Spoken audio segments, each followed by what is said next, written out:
He found her barefoot on a snow-covered road, wearing a dirty wedding dress, shivering and silent. She had just walked away from a billionaire groom.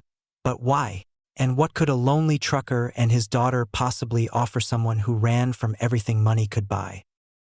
The snow hit the windshield like static, blurring the empty road in front of Jeff Rhodes' Freightliner. He squinted through the wipers, eyes gritty from too many hours awake. The heater hummed low, and the hum of the tires on the wet pavement gave him something to hold on to, a rhythm, a direction, even if home felt quieter than ever. He had just finished a last-minute delivery outside Danbury and was making his way back to the farmhouse. Melinda was probably already asleep, curled on the couch with the dog, ignoring his texts like usual. 14 and quieter every month since Annie passed. He didn't blame her. As he passed the county-mile marker, something flickered in the corner of his vision. He hit the brakes hard. There, on the shoulder, half lost in the haze of white and darkness, stood a woman, barefoot, pale legs against ice, a tattered white dress whipping around her knees. Her arms were crossed tightly over her chest, but she didn't wave. She didn't move. Jeff cursed under his breath and pulled over. He grabbed his coat from the passenger seat and stepped out into the wind. "Hey!" he called. "You all right?" The woman didn't answer. She turned her head slightly, as if acknowledging him took effort. Her hair clung to her cheeks in wet strands. Mascara streaked down her face, and her bare feet pressed into the icy shoulder like she no longer felt them. Jeff took a cautious step closer, lifting his hands. "Look, I don't mean any harm, but it's below freezing. You stay out here, you're gonna end up in a hospital. Or worse." She blinked slowly, lips pale. Her voice came out low and flat. "I'm not hurt. I don't have anywhere to go." Jeff studied her for a moment, the dress torn and soaked, the bruised quiet in her face. She didn't look like someone who had made a plan, more like someone who had just escaped one. "Where were you headed?" She hesitated, then looked past him into the dark. "Nowhere. Just away." He nodded, slowly. "I live about 15 minutes from here. It's not much, but it's warm. I can give you a ride. You can rest a bit. Figure out your next step." She didn't answer right away. Then, "I'm not looking for anything permanent. I just need a day or two to get my head straight. That's all." Jeff ran a hand down his jaw, thinking. Every instinct told him to stay out of it. But another voice, quieter, older, maybe Annie's, nudged him. "All right," he said. "Let's get you out of the cold." Inside the cab, she climbed in slowly, curling into the far side of the seat. Her arms stayed crossed tightly across her chest, and she kept her gaze fixed on the windshield. Jeff started the engine and turned the heat up. For several minutes, the only sound was the fan and the hiss of tires on wet asphalt. "What's your name?" he asked finally. "Violet," she said, barely above a whisper. "I'm Jeff." A pause. Then he asked, "You get stranded out here?" She shook her head. "No, I left. On purpose." He didn't press further. The house was dark when they pulled in, framed by bare trees and coated in a thin layer of snow. Jeff unlocked the door and flicked on the porch light. Violet stepped out of the truck slowly. When she reached the doorway, she paused, eyes flicking over the modest front room, the worn rug, the coat hooks by the wall. She hovered near the threshold. "It's fine," Jeff said. "You can come in." She stepped inside carefully, her arms still wrapped around herself. "There's a bench here," he said, gesturing. "You can sit. I'll get you something dry." She nodded, not quite meeting his eyes. "Thank you." Jeff returned a few minutes later with a thick quilt, a pair of clean wool socks, and a towel. He handed them to her without a word, then pointed down the hallway. "Bathroom's that way. There's a spare room at the end. You can get settled in. I'll be up early, but no rush. Rest if you need." She held the quilt tightly in her arms. "Thanks. Really." Jeff gave a half nod. "We'll figure things out in the morning." As she disappeared down the hall, Jeff stood alone for a moment in the entryway, listening to the faint creak of floorboards and the soft click of the guest room door. He still didn't know what her story was, but something told him It could wait. Upstairs, Melinda stirred. Her bedroom door cracked open just enough to catch a glimpse of the stranger. A woman, wet hair clinging to her face, barefoot in a torn white dress. Jeff noticed. "Go back to bed, kiddo." Melinda didn't answer. She just closed the door. The next morning, Jeff made coffee and poured 2 cups. Violet sat at the table, now wearing one of Annie's old sweaters and a pair of flannel pajama pants Jeff had left outside the guest room. Her hands were wrapped around the mug, staring at the steam. Melinda walked in, backpack slung over one shoulder. She froze at the sight of Violet. "This is Violet," Jeff said. "She's staying a couple days. Had a rough night." Melinda gave a stiff nod, grabbed a granola bar from the counter, and left without a word. Jeff sighed. "Don't take it personal. She's still working through stuff." Violet smiled faintly. "So am I." That afternoon, Violet sat on the porch, watching the snow melt from the branches. Jeff joined her with a thermos of coffee. "You want to tell me what happened?" he asked. She didn't answer for a long time. Then, "I was supposed to get married yesterday. Graham, Kentucky." Jeff raised an eyebrow. "The Graham Kent?" She nodded. "Wow. Thought that guy was on magazine covers." "He is. So was I once." Jeff waited. "I was raised to marry someone like him. Someone safe, wealthy, strategic. My mother said it was like sealing a business deal, 2 legacies merging. She called it fate." Her voice was flat. "And you didn't agree."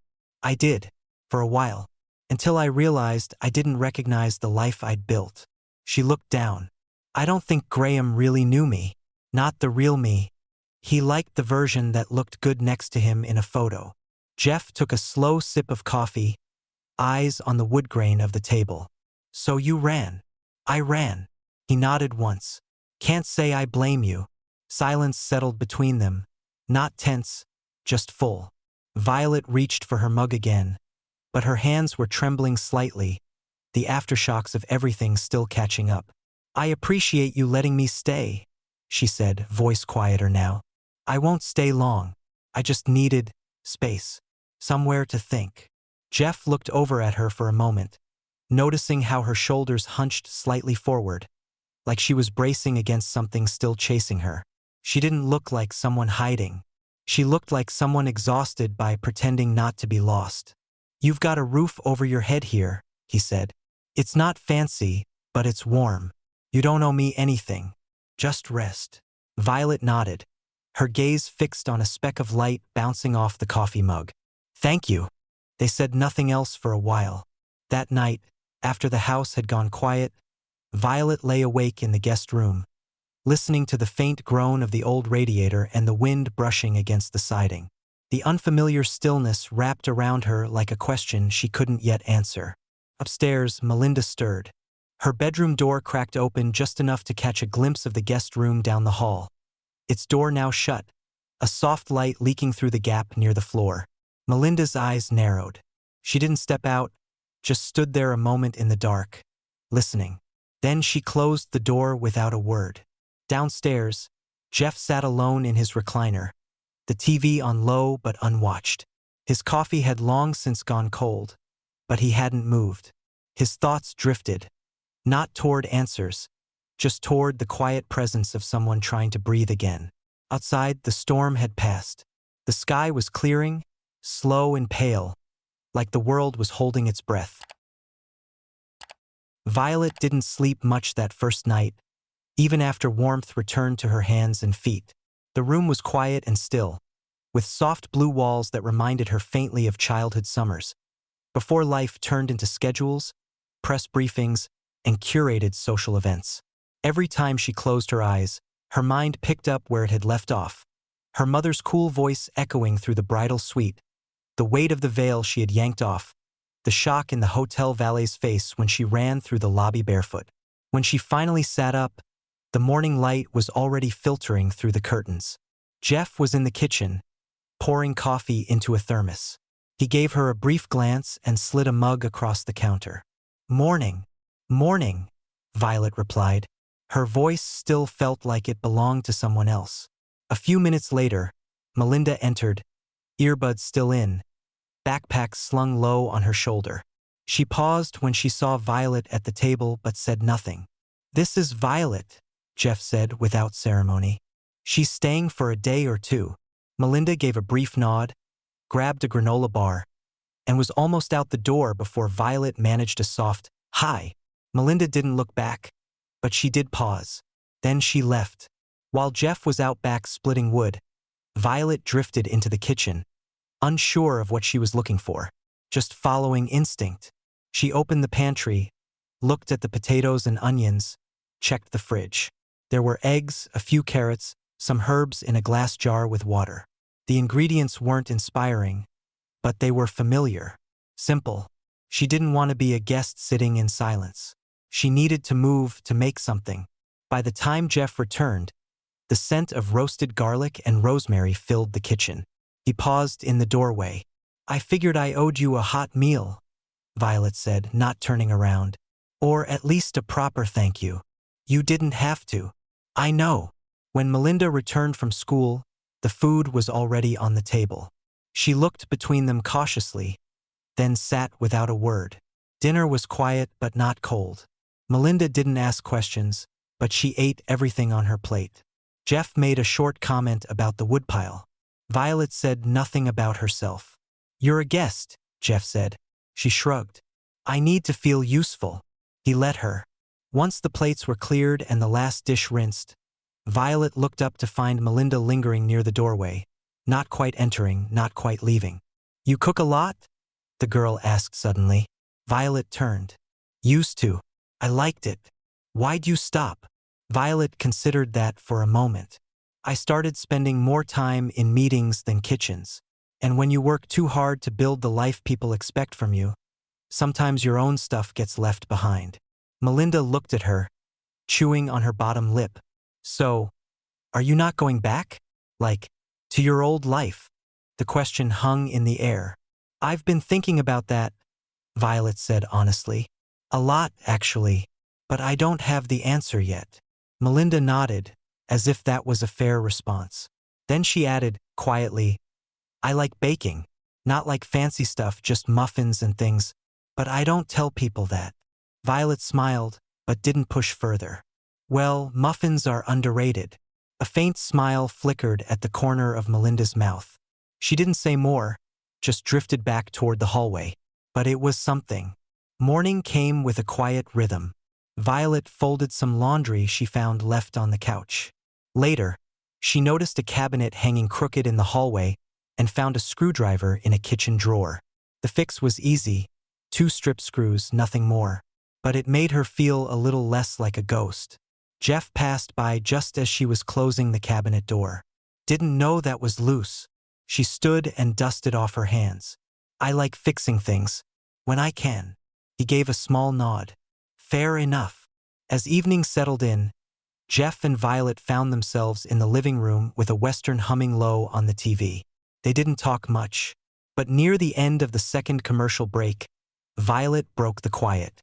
"Do people ever just not go back?" Jeff looked over. "To what?" "To the life they left behind. The one that was safe but wrong." He considered her for a moment. "Some try, some find a new one. Some just float a while until they figure it out." Violet stared at the fire. "I used to want to open a cafe. A small one. Just good coffee and fresh bread. Nothing curated or branded." "You still could." She shook her head. "That version of me got buried somewhere along the way." Jeff didn't argue. Before turning in, Violet passed Melinda's door. Violet heard soft music through the closed door, something mellow and wordless. She paused just long enough to notice the light glowing faintly under the threshold. Then she moved on. Meanwhile, in New York, Graham Kent stood at the edge of his penthouse balcony, phone in hand, unread messages blinking on the screen. A highway camera still was open on his tablet, grainy, but unmistakable, Jeff's truck. Time-stamped. He tapped the screen, jaw tense. "I don't want lawyers involved," he told the man on the other end of the call. "Just someone to find her." A pause. "Discreet?" the man asked. Graham's eyes narrowed at the frozen image. "Yes, completely." Back in Connecticut, the roads were clearing. Snow had given way to slush, and the wind no longer howled through the trees.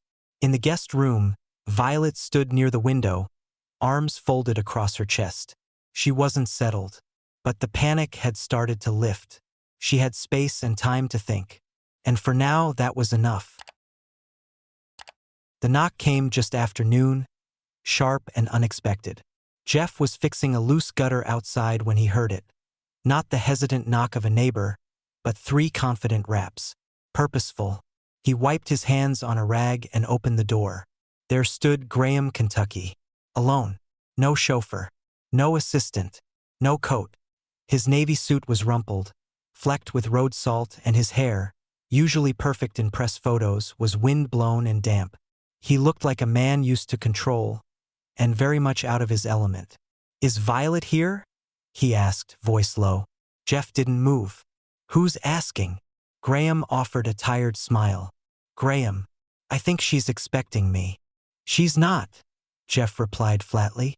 Before Graham could respond, Violet appeared in the hallway. She had heard the knock and somehow, maybe instinct, she already knew who it was. "It's all right," she said quietly to Jeff. Then, to Graham, "Come in."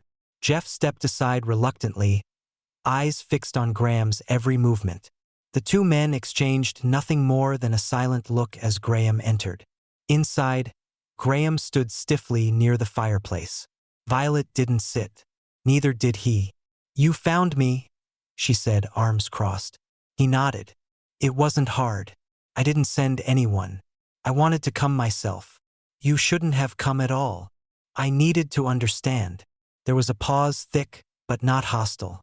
Graham's voice, when he spoke again, was gentle.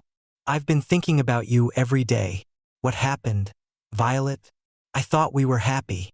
Violet swallowed. "You thought we were polished, compatible. You loved who I looked like on paper. But you never asked what I wanted." "That's not fair," he said quietly. "Isn't it?" Her voice didn't rise. "You never once asked me why I always avoided talking about my job, or why I didn't want a planner involved in our wedding, or why I hesitated every time we talked about moving into that penthouse. I gave you signs, Graham. You just didn't want to read them." "I loved you," he said, voice cracking slightly. "I still do." Violet stared at him. "You loved what I represented." Graham stepped forward. "Then let me try again. Differently." She shook her head. "I can't. Because if I go back now, I'll lose the part of myself I just started to rediscover." There was silence. Not angry, just final. Graham looked at her one last time. Not with bitterness, but with something like confusion, maybe grief. "Goodbye, Violet." She nodded. "Goodbye." Violet sat at the kitchen table that evening, a blanket draped around her shoulders, not speaking. Jeff didn't push. He poured her tea and slid it across the table. "They always come with a speech," he said. "People who think love is something you can negotiate." Violet managed a smile. He wasn't cruel, just shallow. That can be worse. By morning, the emails had begun. From her mother, her aunt, her father's lawyer. Cold words wrapped in legal formalities. Breach of arrangement, irresponsibility, temporary hold on accounts. The last one hurt most. A message from her mother that ended with, "This isn't who we raised you to be." She stared at the screen until the letters blurred, then deleted it all. Jeff noticed her silence at breakfast, but said nothing. Melinda, though, watched her carefully. That night, long after everyone had gone to bed, Violet found something tucked under her pillow. A small piece of paper folded in half. On the front, written in colored pencil, were the words "Violet's Kitchen." Inside, it was a simple childlike sketch. A menu drawn in crayon, with 3 items: honey cornbread, real hot cocoa, and whatever you feel like making. Violet sat on the edge of the bed, holding the paper like it might crumble. She didn't cry. She just smiled. The kind that starts deep in the ribs, quiet and real. The next day, Violet borrowed Jeff's laptop and set up at the kitchen table with a notebook, a pen, and a determination that surprised even her. She began reading about local permits, rental spaces, startup costs. She made a spreadsheet, then a list, then another. Melinda passed by at one point and paused. "You're really doing it?" "I'm thinking about it," Violet replied. Melinda shrugged. "I'd go. That's the best review I've gotten so far." Jeff stopped by later with coffee and glanced over her shoulder. "So this is how it starts?" "Looks like it," she said. He smiled. "Then I hope you burn a few things on the way. That's how you know it's real." A week later, a plain white envelope arrived. No return address, no markings. Jeff handed it to her without a word. Inside was a single folded document. Property deed. Violet stared at the paper, heart racing. She read the address twice. Then again. It was her family's old summer house. The one tucked in the hills outside town. Long since unused. She hadn't been there since high school.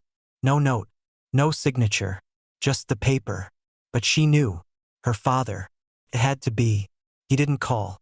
Didn't write. Just gave her something that no one else had offered. A beginning.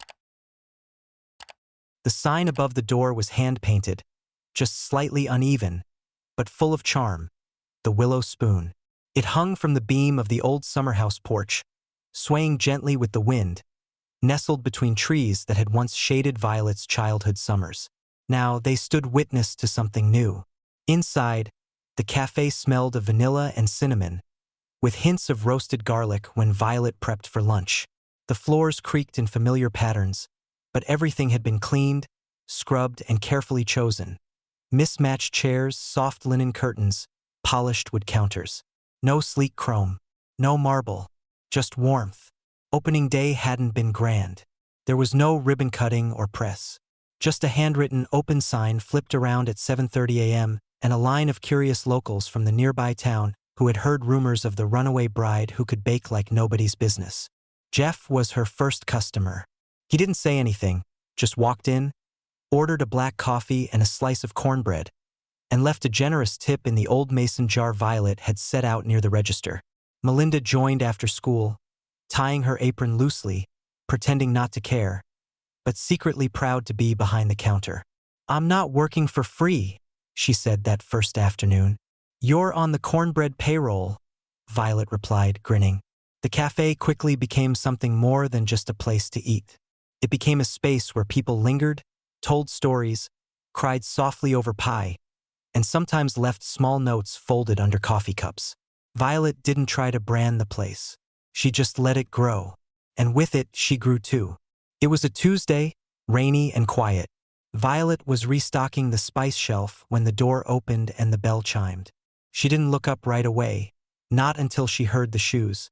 Polished leather, familiar but hesitant. Graham stood just inside the entrance, holding a damp umbrella and glancing around like a stranger. His coat was new, but his expression wasn't. Tired, thoughtful, and no longer trying to control the room. "Hi," he said gently. Violet wiped her hands on her apron. "Hi." They stood there in the silence of raindrops tapping the windows and the faint hum of the fridge. "I didn't come to win you back," he said. "I just wanted to see how you were." She gestured to a stool near the counter. "Want some coffee?" He smiled. "Please." She poured it quietly. No cream. Just the way he used to take it, though he didn't say if he still liked it that way. He took a sip and nodded. "This place is you," he said, looking around. "I didn't get it before. I think I do now." Violet didn't respond right away. She let the weight of his words settle before answering. "I used to think I had to shrink myself to fit into the life I was supposed to want," she said softly. "But I just needed a different shape. One that fit me." Graham looked down. "I was in love with who I thought you were, who I needed you to be. But I never asked what you needed." Violet met his eyes. "Thank you for saying that." He hesitated. "I'm seeing someone now. Her name's Elise. She's nothing like you." "Then I hope she's exactly right for you." The cafe returned to its rhythm. Regulars in the morning, high schoolers after classes, the local mechanic every Friday for lunch. Violet baked in the early hours and prepped with Melinda in the evenings. Jeff stopped by often, sometimes bringing supplies, sometimes just to sit by the window and drink in peace. One evening, during a soft drizzle that turned the windows to watercolor, the door opened again. This time, no bell, no fanfare. Her father stepped in, older than she remembered. He wore a worn wool coat and carried no umbrella, water dripping from his sleeves. He didn't speak, just approached the counter and looked up at the menu for a long moment. "Black coffee," he said, "and whatever's warm." Violet nodded, heart steady. She poured the coffee, plated a slice of her apple tart, and set it in front of him without a word. He took a sip, then a bite. He looked at her, expression unreadable, and gave a single quiet nod. That was it. No apology, no explanations, just presence. And somehow that was enough. When Violet closed up that night, Melinda swept the floor while Jeff brought the chairs in from the porch. The windows fogged with warmth, and the lights inside glowed like a lighthouse in the trees. Violet stood at the threshold and looked out into the rain. She hadn't escaped anything. She had chosen something, and that made all the difference. This story reminds us that sometimes walking away is the only way to truly arrive. Would you have taken that woman in if you were Jeff, or had the courage to start over like Violet? Let us know in the comments. And if this story moved you, don't forget to like, share, and subscribe to embrace the journey for more powerful stories. See you in the next video.